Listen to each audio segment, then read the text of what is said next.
we're going over the brachial plexus. I'm teaching it to myself. So here we go.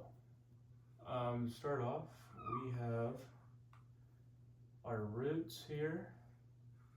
The boxes are not representative of an actual vertebrae. It's representative of the anterior rami coming off of the spinal nerve itself.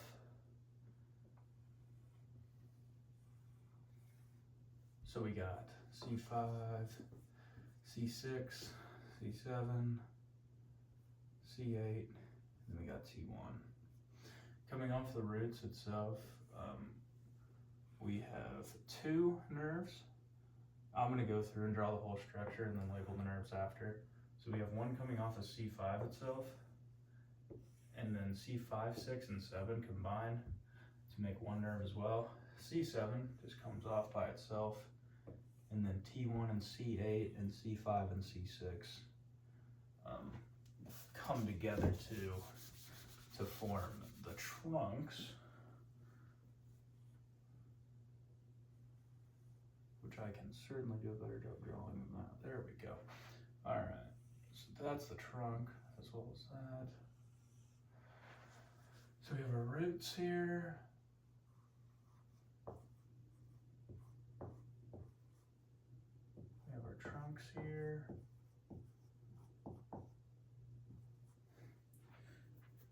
Important distinction to make here at the trunk.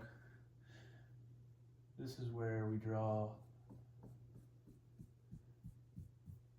this green dotted line here is representative of where the brachial plexus goes from supraclavicular to infraclavicular.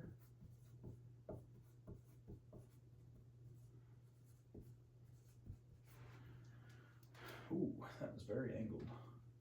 That's okay. So that's where we split over from that to that. So above the clavicle to below the clavicle. But our trunks, it's the upper, the middle, and the lower trunk. And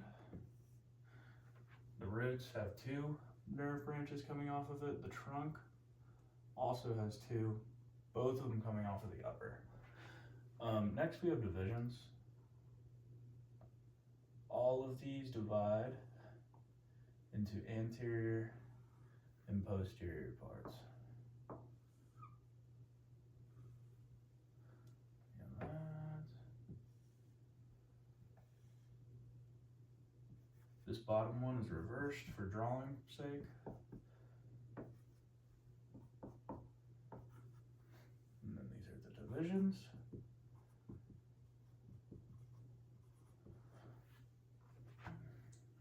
Alright.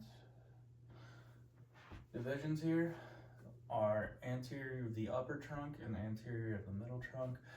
They go ahead and they combine. So this guy comes out.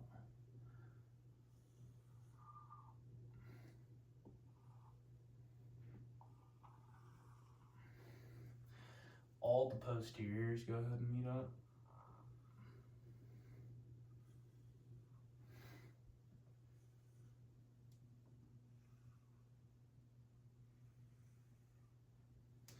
And then the anterior coming off of the lower trunk is by itself there. The names for these guys here, we have the lateral, the posterior, because it's three posteriors coming together, and then the medial. And then these are the chords.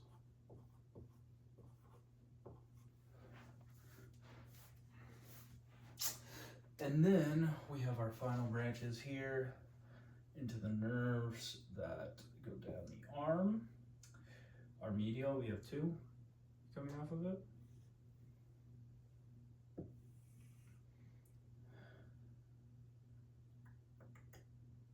And then our lateral, we have two as well. the medial and the lateral both have one that they do by themselves, and then the lateral just comes down here to combine with the medial to form one as well. The posterior divides into two.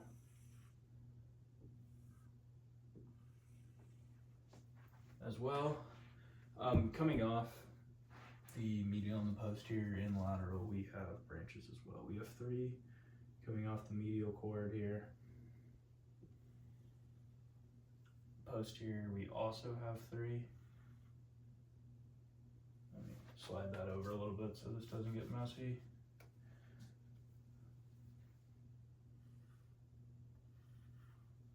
And then lateral, we have 1.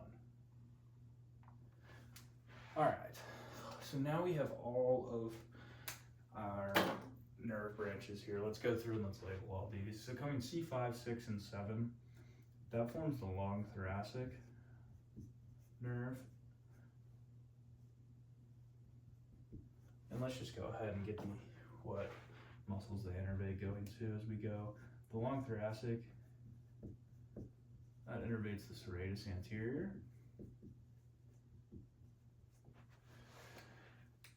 This guy up here, this is our dorsal scapular coming off a C5 root.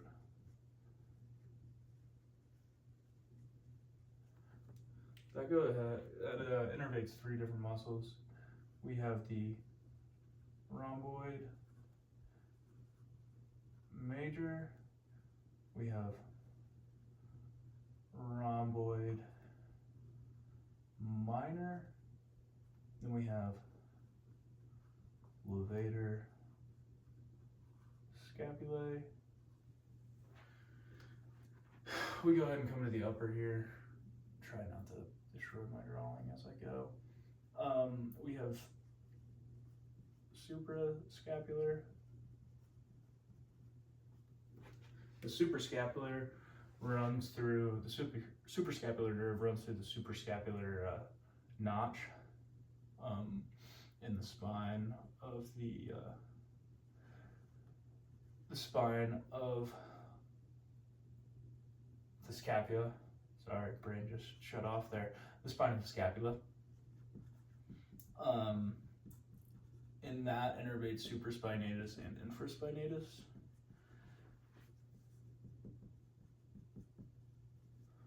And then this guy right here, this is subclavius.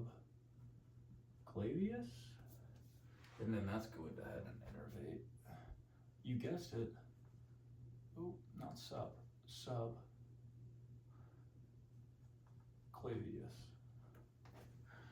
All right. Divisions, as you see, we have no nerves coming off of there. We get to the cords though, we now have lateral. We have 1 coming off here. It is the lateral pectoral. That innervates the pec major. Posterior, we have 3. We have the upper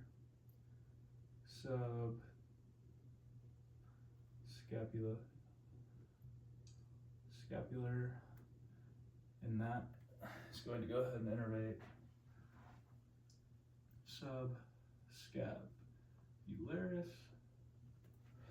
We have the thoracodorsal. That innervates the latissimus dorsi. I always shorthand it to lat dorsi. And then finally on this posterior cord, we have the lower subscapular. And then that goes ahead and that innervates the subscapularis as well.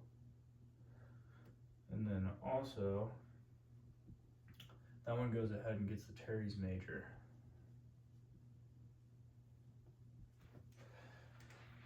Coming off the medial cord, we have the medial pectoral. That one goes ahead and it gets pec major and minor.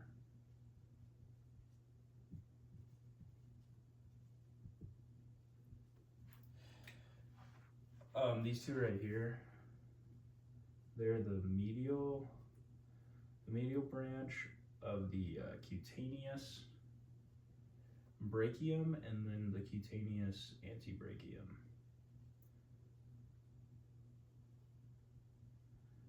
And then this one, the medial branch, cutaneous antebrachium. These guys just run up to the skin, both of those, so we don't have any muscles for that right now. Let's go through these guys top to bottom here. I forgot to write this down, so let me do that real quick. These are the branches right here. So let's just get a label on that. And then for almost all of these, we're just doing regions as of right now. So our top one here, this is the musculocutaneous. Apologies for spelling. Musculocutaneous goes to the anterior brachium, so the front side of your upper arm. It is responsible for innervating with a lot of the flexors of the arm. The first branch of the posterior cord, we have the axillary. That one actually we do have muscles for. That innervates the deltoid. And it also gets the teres minor. Then we have the radial. The radial is a very large nerve, runs down our arm. It's responsible for the posterior brachium and the antebrachium. So the radial is responsible for the entire posterior portion of the arm. Then we go ahead and we come down here to the lateral and the medial cords combining. They make the median nerve. The median nerve is responsible for the anterior antebrachium region mainly. It runs down into the hand as well, I believe. And then finally, right here, we have the ulnar, and it is primarily responsible for the manus and a little bit else, but mainly the hand. That's what we need to know. Okay, that's the brachial plexus. I think we got it. Yeah, hopefully it's helpful.